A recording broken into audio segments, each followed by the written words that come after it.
Bonjour à tous, franchement, ça fait plaisir d'être là, c'est vraiment une joie. C'est vrai que c'est un moment que je voulais venir à l'église des Habilles. Et du coup, voilà, le Seigneur il a permis que ce matin soit l'occasion. Et j'espère revenir plus récurremment.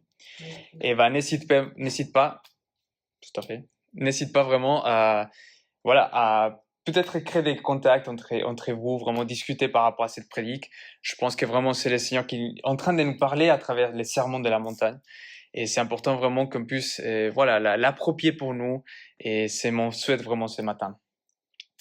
Du coup, nous allons parler ce matin des béabas d'un chrétien. Alors, bien sûr, je ne me suis pas trompé avec les leçons pour l'école des dimanches. C'est vraiment bien pour nous. Et c'est quoi vraiment les béabas? Je ne sais pas si vous avez entendu ce type d'expression, mais ça fait notion à les premiers pas de quelque chose ou à les fondements de quelque chose. Du coup, dans ces cas, vraiment, nous allons parler de ce qu'est-ce que signifie, si ça fonctionne. Sinon, c'est pas grave. Ouais, attendez.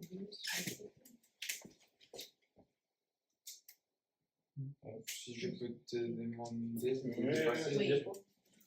Si c'est allumé. Ah, ouais. Ah, ok, c'était dans notre sens. Okay. Bon. Du coup, ce matin, nous allons parler de ce que signifie être un chrétien. Ainsi, si vous découvrez la foi, vous allez probablement mieux comprendre ce que vraiment ça veut dire être un chrétien. Et même si vous marchez déjà avec le Seigneur depuis 30 ans, nous allons probablement redécouvrir ce que le Seigneur il attend de nous. Du coup, vraiment, je vous invite à être attentif à ce que le Seigneur veut nous dire ce matin. Et pour commencer, j'aimerais bien vous demander, y a-t-il une différence entre un croyant et un disciple de Christ? Voilà, voyez? Du coup, je vous écoute. Est-ce qu'il y a une différence? N'ayez pas peur, hein? Franchement, il n'y a pas de bonnes réponses ou de mauvaises réponses. Plus la théorie. Le croyant, c'est celui qui croit juste en Dieu. Ok. Et peut faire aussi bien que le mal que le bien. Puis, disciple du Christ, c'est celui qui choisit de marcher avec Dieu. Ok. Pardon, tu disais? C'est justement plutôt croyant, c'est une pensée, c'est une réflexion, mais disciple, c'est de mettre en pratique, la pratique. Ok, ouais. Quelqu'un d'autre? Une opinion différente peut-être? Non? Croyant, c'est quand même ça a plusieurs significations. Ok. On peut dire qu'on est croyant et le penser vraiment intérieurement et être un disciple du Christ. Et on peut dire qu'on est croyant et ça reste quelque chose d'extrêmement vague. Tout à fait, tout à fait. Et franchement, les réponses, ils sont vraiment intéressants et on va vraiment creuser par rapport à ce type de choses. Et pourquoi? Franchement, tout ça, ça me permettrait vraiment comme point de départ, de savoir que vraiment être un disciple de Christ, vraiment, c'est les deux notions. Pourquoi? Parce que j'ai entendu parler vraiment des gens qui disent qu'être vraiment un chrétien ou vraiment un disciple de Christ, c'est une échelle de plus. C'est vraiment quelqu'un il est plus spirituel que d'autres. Et alors, en fait, vraiment, on peut dire que les deux choses, ils font partie de la même. Pourquoi? Parce que vraiment, le salut est donné par la foi. C'est-à-dire que c'est la confiance en la personne et l'œuvre de Christ. Et la notion d'être disciple, c'est reproduire ce que nous maîtres, il nous a enseigné. Donc, un chrétien se base sur la ferme conviction de la parole, de comment Jésus-Christ, en étant le Fils de Dieu, il est venu sur terre pour payer pour nos péchés et nous purifier. Et c'est à ce moment précis qu'on a reçu le Saint-Esprit. Et vraiment, c'est là que nous sommes appelés à être des chrétiens. Et si nous comprenons bien les termes, ça veut dire quoi être un chrétien? C'est vraiment des petites Christ. C'est-à-dire qu'on devient comme Christ. Du coup, vraiment, c'est ça la notion. Et je pense que vraiment, notre but, c'est de devenir comme Christ, comme l'exemple qu'il nous a laissé. Donc, moi, je résumerais que vraiment tout ça, c'est comme une pièce de monnaie, que vraiment, ça fait partie de la même chose, mais c'est vraiment avec différentes facettes. Donc, ça, c'est deux choses, je pense, à retenir, mais surtout à pas dissocier. On peut pas les séparer. Parce que la croyance, c'est important pour la vie d'un chrétien, mais pareil, l'obéissance. Du coup, nous allons continuer avec les sermons sur la montagne. Et j'aimerais bien que, d'abord, on fait une petite parenthèse. Pourquoi? Parce que les versets, les chapitres, même les sous-titres qu'on a dans nos Bibles, ils ont été ajoutés fur et à mesure de l'histoire. Et bien sûr, ils ont été ajoutés à les textes originaux, en grec, dans lequel la Bible est écrite. Et pourquoi je vous parle de ça? Parce qu'en fait, ils ont fait ça pour faciliter la lecture.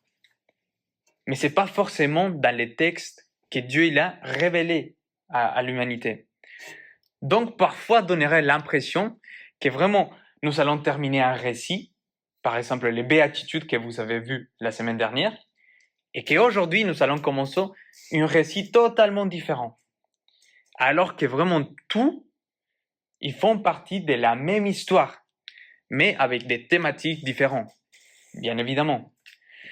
Mais franchement, tout ça, ça nous aide à entendre qu'est-ce que l'auteur il voulait nous dire à travers ces textes. Et dans ces cas, qu'est-ce que Jésus il voulait nous parler à travers ces sermons. Parce que les sermons, vraiment, il a un but pour nous. Un petit récapitulatif. Avec Vital, nous avons vu que vraiment, il a des choses qui touchent notre caractère comme des chrétiens et il y a des bénédictions associées à ça. Certains sont davantage liés à la relation que nous entretenons avec Dieu, tandis que d'autres, comme la miséricorde ou la paix, c'est vraiment une relation entre nos frères et sœurs. Mais vraiment, tout ça, ils vont vers le même but qu'est-ce qu'on va voir aujourd'hui, c'est vraiment la mission d'un disciple de Christ sur terre. Alors, je nous invite à ouvrir nos Bibles en Matthieu chapitre 5, versets 13 à 16. Si vous n'avez pas une Bible, il est affiché ici, j'espère qu'elle soit lisible. Et on va lire qu'est-ce que le Seigneur il veut nous parler. La parole il nous dit, « Vous êtes le sel de la terre, mais si le sel perd sa saveur, avec quoi la lui rendra-t-on? Il ne sert plus qu'à être jeté dehors et piétiné par les hommes. Vous êtes la lumière du monde. Une ville située sur une montagne ne peut pas être cachée, et on n'allume pas non plus une lampe pour la mettre sous un seau. Mais on la met sur un support et elle éclaire tous ceux qui sont dans la maison. Que de la même manière, votre lumière brille devant les hommes afin qu'ils voient votre belle manière d'agir et qu'ainsi ils célèbrent la gloire de votre Père céleste. » Alors, comme premier point, j'ai mis l'identité du disciple. Si on peut analyser très rapidement les textes, on voit que ça commence et s'introduit ces versets par « Vous êtes le sel de la terre ». Il s'adresse aux disciples et il établit un lien avec les béatitudes. Et les béatitudes, ils décrivent la nature du chrétien. Et il ajoute qu'être sel, ça fait partie de notre identité aussi. Et du coup, la question c'est, qu'est-ce que signifie être sel? Vraiment, c'est très valable, parce que c'est très bas, c'est très... Voilà, et il y a trop de nuances peut-être. Et du coup, la réflexion et les réflexes que nous devons avoir, c'est vraiment de comprendre quelle fonction il avait le sel au moment où le sermon il est écrit. Car n'oublions pas que la Bible il est écrite plus de 2000 ans avant. Et elle avait un objectif pour les personnes de cette époque. C'est-à-dire, en d'autres termes, que nous allons devoir comprendre quel était l'objectif à cette époque-là du sel, et c'est ça qui nous permettra de savoir comment on doit l'appliquer aujourd'hui pour nous. Vous voyez? C'est vraiment la notion de comprendre comment c'était le message avant et qu'est-ce qu'on peut tirer pour nous aujourd'hui. Et bien là, j'ai trouvé 5 fonctions que le sel il avait à l'époque des Juifs. Premièrement, nous voyons qu'il était d'abord utilisé pour les offrandes dans les temples, comme nous le voyons dans Lévitique 2:3. Et c'est vraiment, il nous fait comprendre que le sel fait référence à l'alliance qu'il y avait entre le peuple et le Seigneur. Deuxièmement, nous voyons que le sel avait beaucoup de valeur. Il servait même à payer leurs soldats. Et c'est d'où il vient vraiment le mot salaire. Ça vient du sel parce qu'on l'utilisait pour payer les soldats. C'est-à-dire qu'il était précieux à l'époque. Une autre fonction était de purifier, car il était utilisé pour soigner certaines blessures. Une autre fonction était d'assaisonner les aliments, c'est-à-dire leur donner du goût. Et en dernière, vraiment, il était très utilisé comme conservateur, car à cette époque-là, à l'époque des Juifs, au 1er siècle, les frigos, ils n'existaient pas. Donc, il utilisait le sel pour empêcher les aliments de pourrir plus rapidement. Ce qui ne signifie pas qu'ils ne pourrissaient jamais, mais c'est qu'il ralentissait les processus. Ça, c'est vraiment la notion que Jésus, quand il parlait du sel, c'était ça qu'est-ce qu'il comprenait les Juifs. Voilà, c'est très intéressant, on peut découvrir pas mal de choses, mais vraiment leur impact spirituel réside dans le fait que lorsque Jésus il nous appelle du sel, c'est parce qu'il veut que nous préservions la vérité dans un monde où de plus en plus de personnes appellent les biens mal et les mal bien. Et simplement pour vous donner un exemple, on peut voir vraiment les reportages qui a été transmis par France 2. Je ne sais pas si vous l'avez vu. Mais vraiment, c'est un reportage par rapport aux protestants évangéliques, par rapport à notre foi. Et nous voyons que ce reportage, simplement, voulait mépriser notre foi et le faire passer comme une secte et plein d'autres choses. Et malheureusement, c'est vraiment triste parce qu'ils ne nous connaissent pas vraiment. Parce que la seule personne qui peut définir l'identité et l'objectif de quelque chose, c'est la personne qui a créé l'objet. Par exemple, moi, si je vois cette chaise qui est devant moi, et je pense que c'est une table, c'est pas seulement parce que je le pense que c'est vrai. Et du coup, le monde, il peut parler et peut dire beaucoup de choses par rapport à les évangéliques protestants. Mais cela ne signifie pas que cela nous représente vraiment. Du coup, il ne faut pas tout croire. Parce qu'on entend beaucoup de choses et c'est là parfois qu'on essaye de résumer la foi. C'est parce qu'on a entendu que quelqu'un il a dit ou un politicien il a dit certaines choses. Alors il faut se méfier parce qu'ils ne sont pas tout à fait la globalité de qu'est-ce que signifie être un chrétien. Et surtout, voyons ce qu'il nous appelle à comprendre dans la deuxième partie du verset 13, qui nous parle de la fonctionnalité que le sel a. C'est-à-dire que s'il perd sa saveur, à quoi servira-t-il? Et le but n'est pas de tirer la conclusion que si nous ne sommes pas du sel, alors Dieu il nous rejettera. C'est pas du tout ça. Mais c'est vraiment le fait que c'est une logique. Et je vais faire une illustration pour que vraiment ça vous parle plus. Moi, je peux dire que je suis quelqu'un de sportif. Je dis, mon but, c'est d'arriver à les Jeux Olympiques.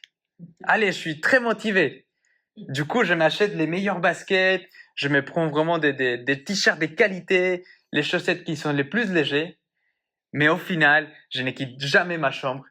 Et en plus, je peux me rassembler plutôt à ça. Vous voyez, ça c'est moi à l'IVG. Qu'est-ce que je veux dire à travers tout ça? C'est que c'est illogique, qu'est-ce que je parle. Je peux dire beaucoup de choses, mais c'est illogique, qu'est-ce que je suis en train de montrer.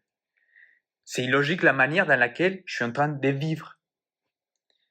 Et alors, c'est pareil qu'un chrétien qui n'est pas seul, c'est-à-dire qu'il ne maintient pas une identité conforme à ce que le Seigneur nous appelle à avoir. Ok, il ne protège pas ou ne préserve pas non plus l'évangile. Pourquoi? Parce que ça a tellement mélangé au monde que maintenant vraiment, voilà, on ne sait pas les distinguer, bah c'est là que vraiment un chrétien, il finit par perdre sa saveur. Il finit par perdre l'essence pour laquelle il a été créé. Et si aujourd'hui, tu ne sais pas clairement qui tu es, où est ton identité, bah franchement, c'est normal. Ça, c'est des bonnes questions qu'il faut nous poser. Et je préfère que tu te poses une vingtaine de fois la même question plutôt que d'avoir une fausse idée de qui tu es vraiment. Et là, vraiment, si tu te poses des questions, je peux t'inviter à lire L'essentiel du christianisme de John Stott. C'est un livre vraiment merveilleux qui nous parle justement pour comprendre de c'est quoi l'évangile, c'est quoi son message. Et pareil, bien sûr, l'équipe pastorale avec Olivier et Julie, on est là pour vous accompagner, pour vous écouter, pour vous orienter. Mais pareil, si nous marchons aussi déjà avec les seigneurs, j'aimerais bien nous inviter à méditer sur les domaines de nos vies qui ne rendent pas gloire à Dieu. Et une question qui peut sembler un peu directe, mais je pense que c'est vraiment nécessaire, c'est quels péchés sont tellement normalisés dans ma vie qu'ils sont en décalage avec mon identité. Tout ça, c'est vraiment très utile pour savoir si nous sommes en train d'être du sel ou pas. Et peut-être que c'est pas facile vraiment de se remettre en question. Mais je pense que vraiment, il y a énormément de choses à gagner.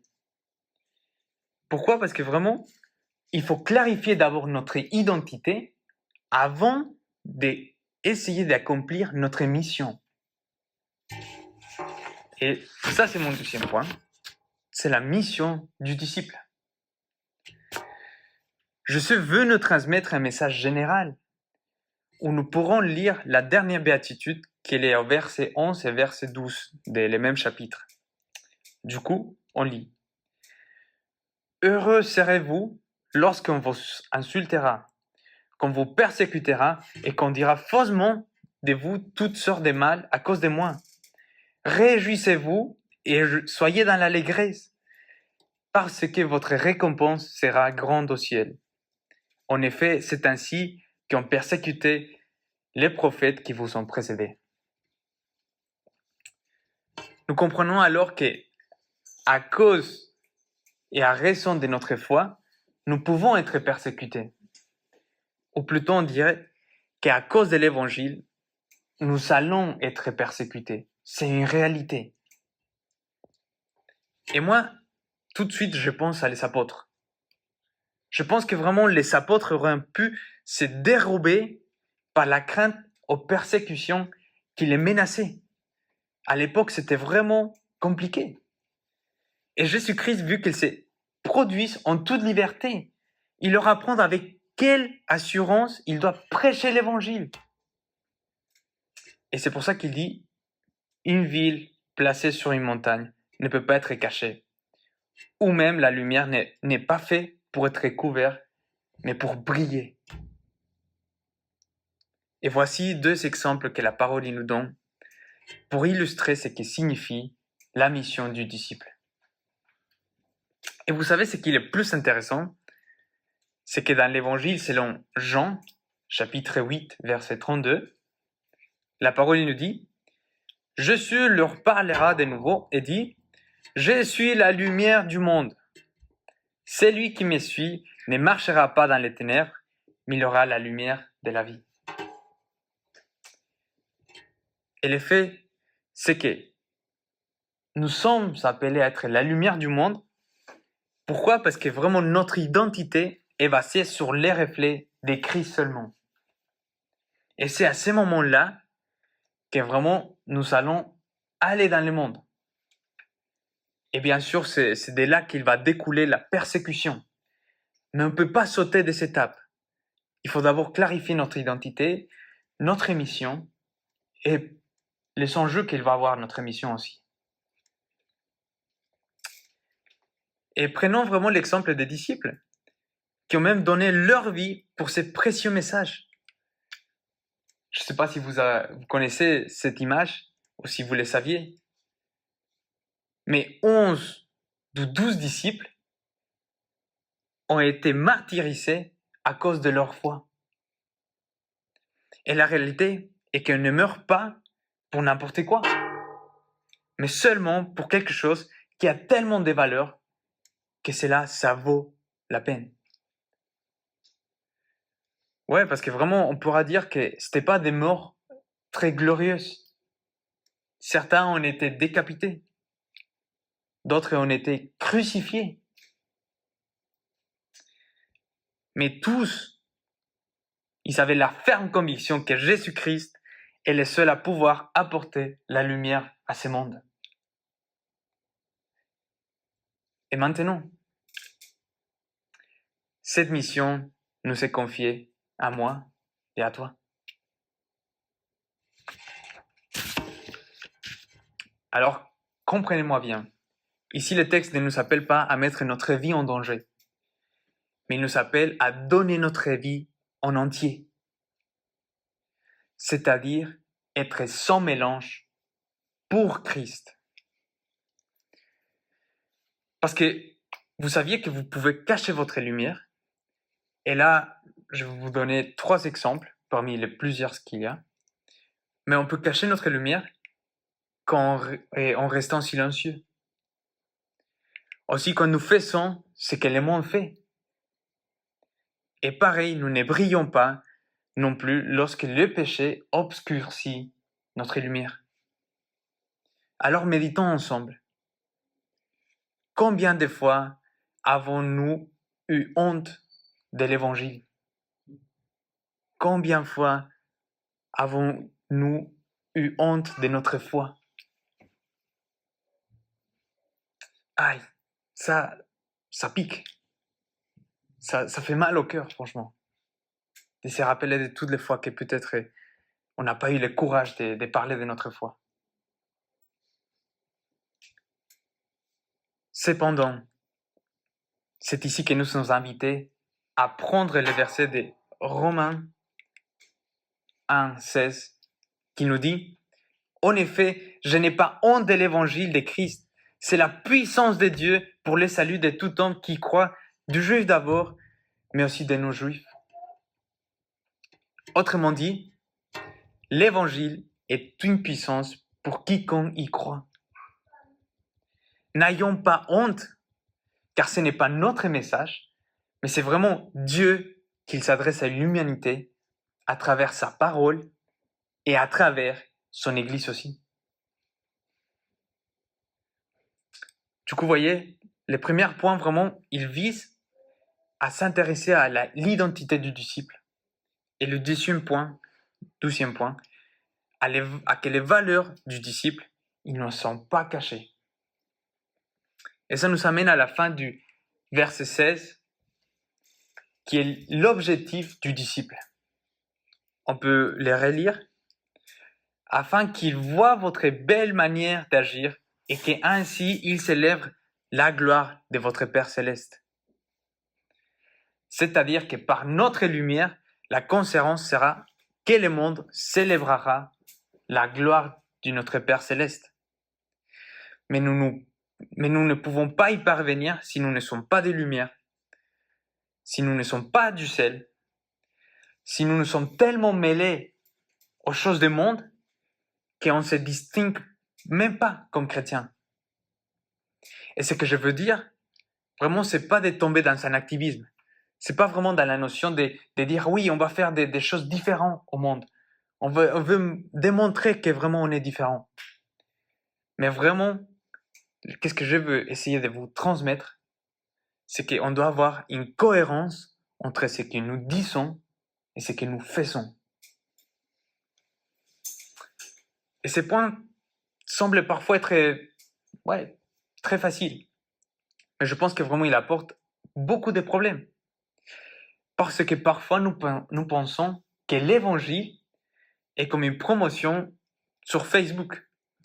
Les typiques promotions qui nous apparaissent des pubs où vraiment il nous promet que si nous prenons les pilules, bah, on va perdre des poids en 30 jours. Et nous savons que c'est fake, c'est faux, c'est des mensonges.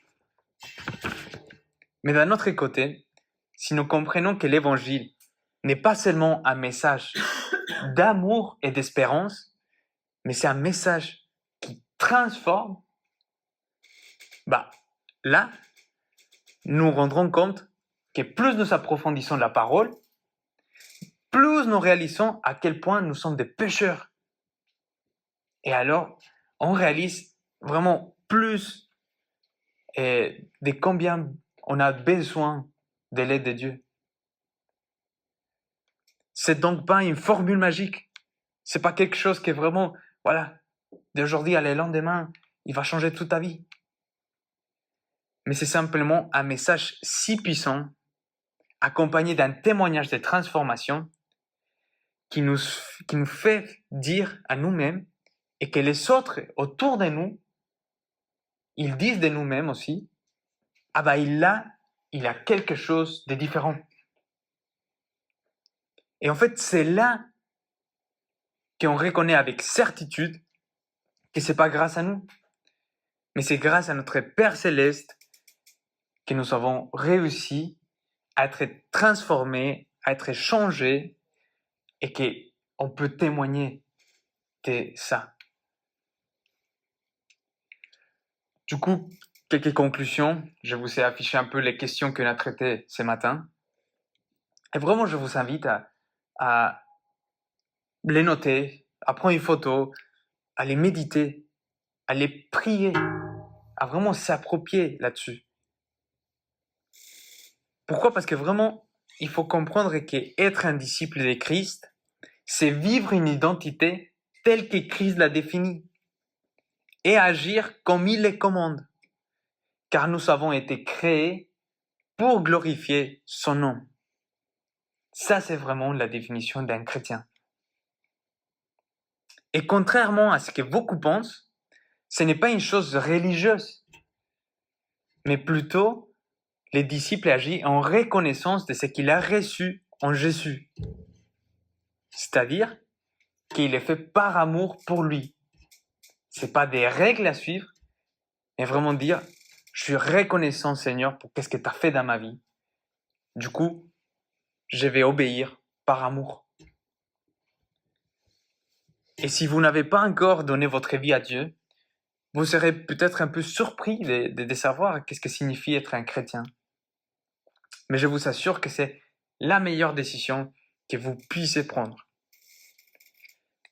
Ouais, parce que si je peux me permettre de vous avouer combien de fois j'ai échoué, combien de fois j'ai oublié qui je suis et à qui j'appartiens, ou vraiment combien de fois j'ai eu peur de parler de ma foi.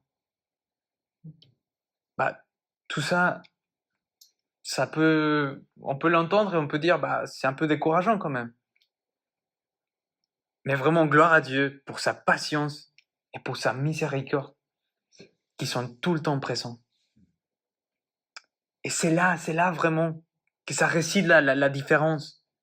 C'est dans le fait que nous avons un Dieu sensible, qu'il comprenne que nous ne sommes pas parfaits et que nous allons souvent chuter, mais qu'il s'intéresse à nous et qu'il veut nous transformer et nous accompagner du début jusqu'à la fin de ces cheminements. Et pareil, si comme moi, vous avez redécouvert peut-être les fondements de notre foi, je vous invite à ne pas oublier que nous avons une mission sur cette terre. Et je nous invite à aller dans le monde, car nous ne pouvons pas rester enfermés entre quatre murs. L'Église, c'est plus que ça. Allons plutôt avec la joie de parler et de manifester l'espérance que nous avons en notre Père Céleste et vraiment comment il mérite toute la gloire.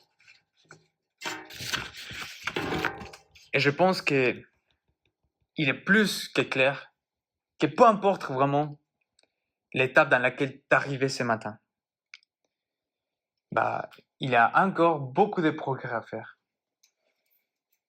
Mais gloire à Dieu, que lui, il est avec nous tous les jours jusqu'à la fin du monde.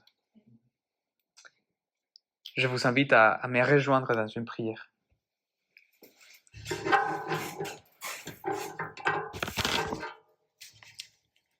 Père éternel, vraiment, ce matin, on vient devant toi, en sachant qu'on n'est pas parfait, Seigneur. Et que parfois, c'est difficile, Seigneur, que, voilà, entendre et comprendre ces messages de l'évangile que tu nous as laissés, Seigneur. Mais on prie pour que vraiment tu puisses te révéler à nous, Seigneur. Que nous aussi, Seigneur, on puisse vraiment avoir cette soif de toi, Seigneur. Que peu importe l'étape de notre vie aujourd'hui, Seigneur, on puisse te donner l'opportunité de nous parler encore un jour, Seigneur. Et que petit à petit, Seigneur, ton évangile, les messages de Jésus-Christ, Seigneur, il clarifie notre identité. Et il nous donne aussi la force, Seigneur, et les outils pour aller dans le monde, Seigneur. Et de ne pas avoir peur, Seigneur, parce que vraiment, c'est ton évangile, c'est ton message, Seigneur. Merci pour l'église d'Abil, Seigneur. Merci vraiment pour tous les frères qui sont là, ou même les autres qui sont en vacances, Seigneur. On prie pour que tu puisses le garder, Seigneur. Mais surtout, Seigneur, qu'à travers ta parole, on puisse continuer à être transformé. Et on puisse vraiment reconnaître, Seigneur, que c'est pas grâce à nous, Seigneur, mais que c'est grâce à toi. Qu'on a un jour de nouveau, Seigneur. Qu'on peut bénéficier vraiment d'un toit, qu'on peut bénéficier vraiment des choses peut-être basiques, Seigneur. Et que tout ça, vraiment, ça rayonne dans nos cœurs. Ça puisse vraiment nous amener dans la joie, Seigneur. À reconnaître qui tu es, Seigneur. Et comment un Dieu tellement grand, Seigneur, il s'intéresse pour nous, qu'on est tellement petit, Seigneur. Et que parfois, oui, on faillit vraiment s'éloigner de toi tellement fois, Seigneur. Mais vraiment, merci pour ta grâce. Et merci parce que vraiment, tu continues à nous parler aujourd'hui, Seigneur. Au nom de Jésus. Amen.